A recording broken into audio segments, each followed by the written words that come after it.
Assalamualaikum warahmatullahi wabarakatuh dan selamat sejahtera kepada semua murid. Okey,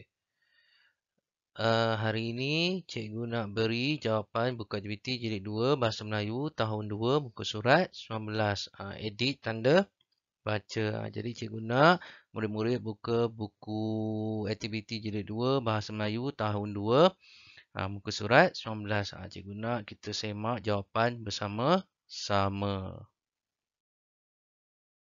Okey, sebelum kita menjawab soalan, kita perlu baca arahan dahulu. Okey, edit tanda baca.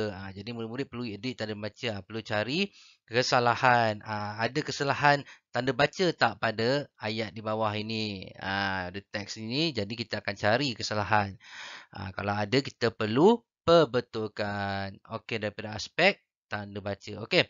Isi borang pendaftaran sekolah. Adik Halim telah berumur 4 tahun. Ada kesalahan tanda baca tak murid-murid? Okey, tiada kesalahan. Okey, dia akan belajar di tadika ria. Ada kesalahan pada ayat ini? Tiada. Halim meminta izin daripada ayahnya untuk mengisi borang pendaftaran. Ada kesalahan tak murid-murid? Okey, tiada.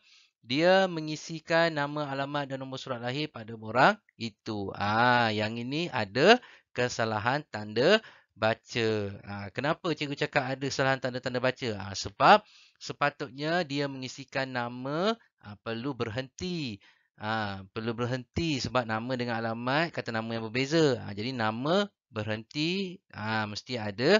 Bila berhenti kita perlu letak tanda apa? Tanda koma. Sebab tanda koma ni digunakan bila kita berhenti sebentar membaca. Jadi kita perlu letakkan tanda koma, alamat dan nombor surat lahir pada borang. Itu nampak di hujung ayat perlu letakkan tanda noktah sebab kita dah berhenti baca ayat tu. Jadi kita perlu letakkan tanda noktah. Cikgu dah betulkan dah ayat tu. Okay, mula-mula lihat mengisikan nama, koma, alamat dan nombor surat lahir pada borang itu noktah. Okey, kita lihat ayat yang kedua ni. Okey, Halim. Halim. Pembuka kata Halim, koma. Mengapakah kamu tidak menulis nama negara ini? Penutup kata. Tanya ayah Halim. Murid-murid lihat. Ada kesalahan tanda baca?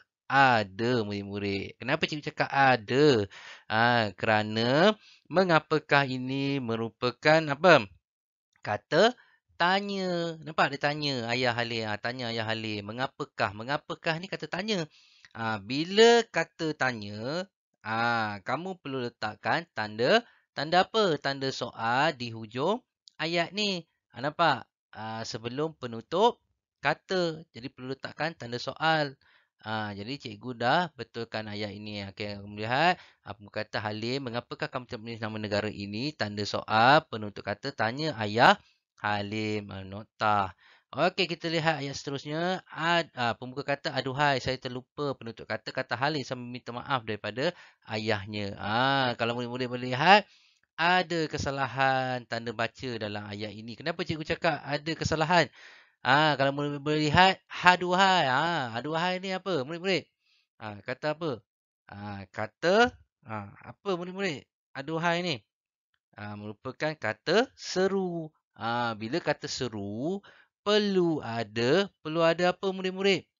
Perlu ada tanda seru.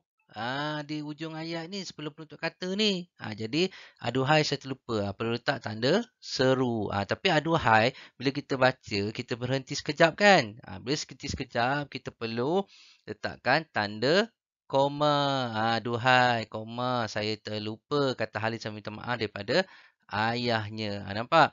Aduhai, saya terlupa, kata Halim sambil meminta maaf daripada ayahnya. Murid-murid boleh lihat. Boleh lihat tanda koma, lepas tu tanda seru ni. Nampak? Sebab ni kata seru. Pembuka kata, aduhai, koma, saya terlupa. Lepas tu kata seru. Tanda seru ni penutup kata Halim saya minta maaf daripada ayahnya. Okey, Halim mengambil pen lalu melengkapkan borang itu semula. Ada kesalahan tak murid-murid? Kalau murid perhatikan ada satu kesalahan. Kenapa cikgu cakap ada kesalahan? Sepatutnya di hujung ayat perlu ada tanda apa? Tanda noktah tapi dia tak bubuh. Jadi kita bubuhlah tanda noktah sebab berhenti ayat. Okey. Kita lihat ayat seterusnya. Pembuka kata mengapakah makhluk itu perlu tulis.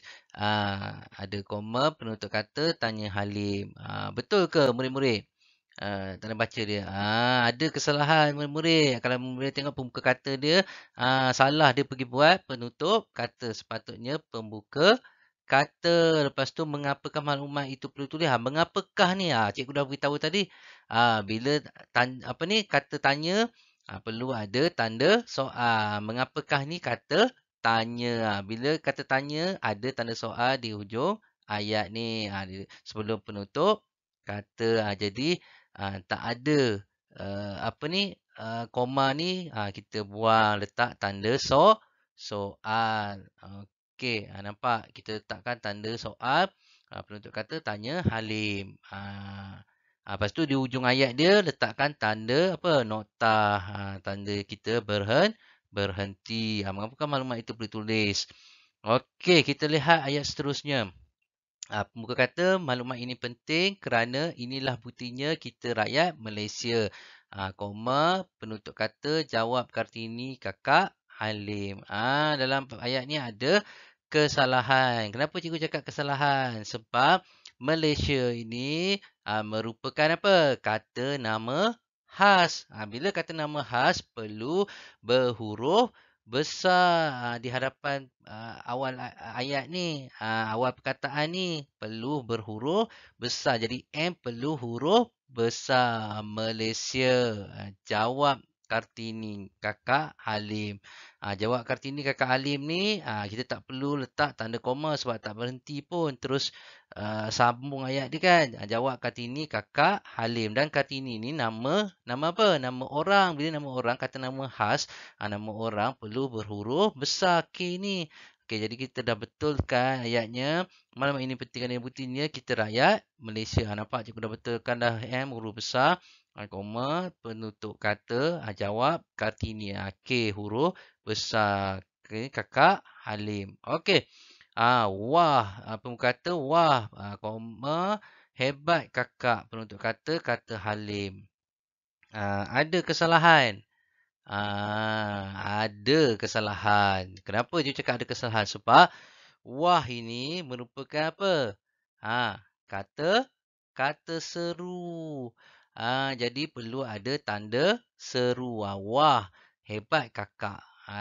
Jadi di ujung ayat ni hebat kakak ni ada tanda seru. Jadi kita betulkan dia, nampak? Letakkan tanda seru. Kata pembentuk kata kata Halim. Jadi cikgu dah betulkan dah tanda baca dalam teks yang diberikan ni, dalam apa ni petikan yang diberikan ini. Okey. Jadi murid-murid kalau ada kesalahan bolehlah buat pembetulan, bolehlah salin balik ayat cikgu yang dah cikgu betulkan ni, tanda baca yang betul ni. Itu sahaja pelajaran kita pada hari ini. Semoga dapat membantu murid-murid mengenal pasti macam mana kita nak letak tanda baca dengan betul dalam ayat kita. Kalau kita bina ayat pun perlu letak tanda baca yang betul dan ejaan yang betul. Kalau murid-murid tidak dapat kenal pasti, akan berlaku kesalahan dalam ayat yang kita bina. Okey, itu sahaja. Sekian, terima kasih. Assalamualaikum warahmatullahi wabarakatuh dan selamat sejahtera.